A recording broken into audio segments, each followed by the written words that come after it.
me at the stress scene, because she just said she doesn't talk about it, but I'm sure you can feel it. Well, she does a phenomenal job of masking it. She's always a happy-go-lucky person and just, fun to be around, one of those energetic people that attracts you in.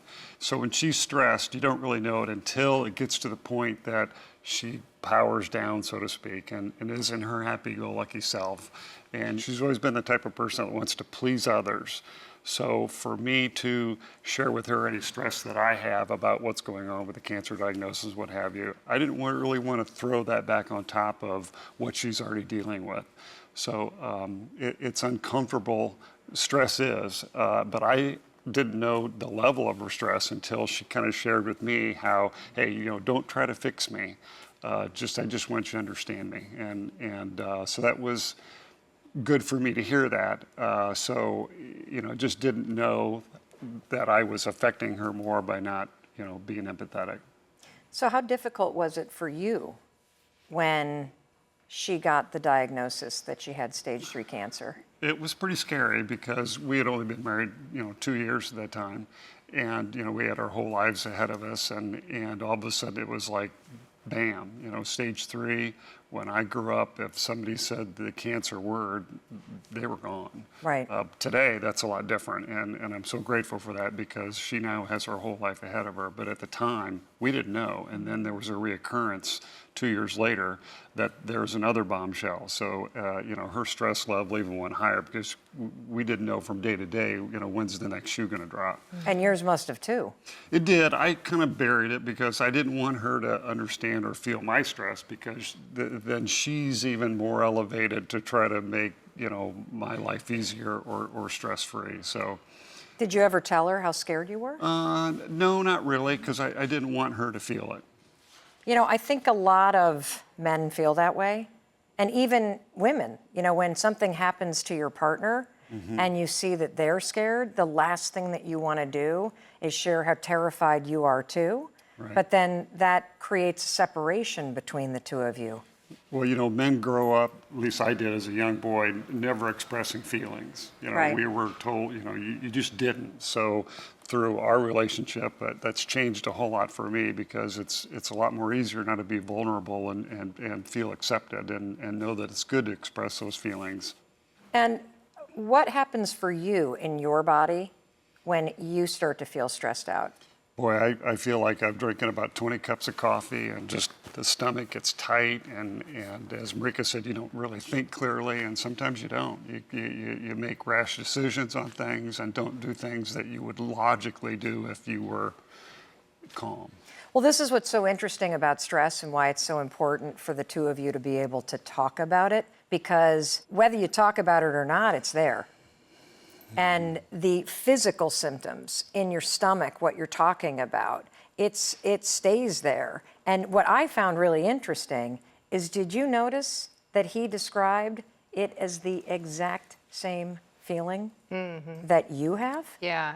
And I so agree with the debilitating power stress can take hold. I know my body manufactures illness in a result of being in a stressed out condition. It sounds very non-scientific, but I've had... I believe that. Okay, well, I'm glad because I don't think a lot of people do, and it's like, that's a way, it's a malfunctioning coping mechanism of my body to try and keep me safe, and it's like, but you're giving me cancer that might kill me, so, I'd rather have the stress, thank you. But it's, we got to learn to better read these signs and sort of navigate through life in a way that isn't killing us. And also, you two need to get the tools to support each other. So can you tell me, you also wrote to me about how this is impacting your children. Yeah, well, that's been... How do they react when you're stressed? Well, I do a fairly good job of hiding it, I think, but there are times where it gets the best of me. See, I think that's where we're wrong. I think you do a good job of hiding it. I think there's a lot of shame involved in it. Shame? I think there's shame. I mean, when I'm stressed and I can't even really tell you why, and I feel out of control because I can't control my body, there's shame there. And I don't want people to think that I'm out of control and I'm a nervous wreck. I try to be very high functioning with the limitations that I'm dealing with, and I'm shameful that I can't cope better. I'm so glad you're here. Does any of this embarrass you at all? No.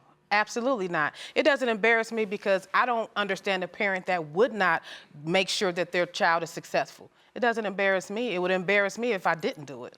I agree with you about you do whatever you can Yeah. to help your kids be successful, but have you crossed ethical or legal lines? No, I don't feel I have. What about impersonating your son on a job interview? Isn't that an ethical? Well, I mean, if you were the employer and you found out that it was actually his mother that did the interview? well, I did do that. I lowered my voice because I knew exactly what they wanted to hear, and I knew what it took to get the position. He has the position. He's still working, and so I don't think it's unethical. I think I just did what I had to do. So can you do the voice for me? Yeah, absolutely. What voice did you do? I need to hear this voice. So I was just on the phone, and it So was tell over me the phone about your interview. job experience, Kobe. Well, I've been working in customer service for a year and a half now. Yeah, I'll do it. I don't Okay, are think- you embarrassed? Yeah, I am embarrassed. Yeah. Do you think you were capable of doing that job interview? Yeah. Even though you were nervous? Yeah, if I feel like being nervous comes a part of, the experience. Now, I understand you also did the job training for him. Yes. Well, Well, how do you do that? What, did you wear an outfit to make yourself look like him? Or? well, no, it's a work-from-home customer service position. So at the time it started, he was still in school. So he would come home from school and take over. So I just did it for like the first 2 hours of the training. This is a very different form of job sharing than the one that I'm aware of. What do you afraid is going to happen if Kobe were to try some of this on his own and struggle and even fail? I know that he's capable of doing it. I don't really have a fear that he would fail at anything. It's just that I just want to ensure that he is okay. He struggled so much in his life with his health and things like that. I just want to make sure that everything else is fine for him because he's had to fight. I can totally understand mother to mother wanting to see your kids succeed, right? And what I find really interesting is that you just said, I totally believe in him, but your actions don't express that. So when you see her doing the job interview, what does that communicate to you, Kobe, about what she thinks about you? Well, if you're doing everything for me, what's the point of me trying and doing anything if it's just going to be done for me? Yeah. And it's true because let's start with the quote again. The obstacles do not block his path. They are his path. I personally think, and maybe because I think it's a lot bigger than us, that the things that are put in front of us are meant for us because there's a lesson and growth in there. You know what I'm saying? And so I know you have 4 of the kids, right? Do you do this with them too? I do. There's nothing that I won't do for my children. You Yeah, must be I do. exhausted. I'm not. It's so natural. It comes natural. I don't see anything wrong with it. So it's just a natural thing. And my children are well taken care of, and I'll make sure that my other kids are fine as well. How much do you think the bulldozing has to do with the fact that he was born with a heart defect, he's got a pacemaker and a defibrillator? It is a great deal. When he was about 13, something unexpected happened. He was at school and he went into cardiac arrest and died. And he was dead Holy for 2 cow. minutes. At that point in my life, it was like, I can't chance anything. So when that happened, and he's here today, thank God, but there's nothing I won't do. And I don't want him to have to struggle or worry about or have anxiety because all of that affects his health.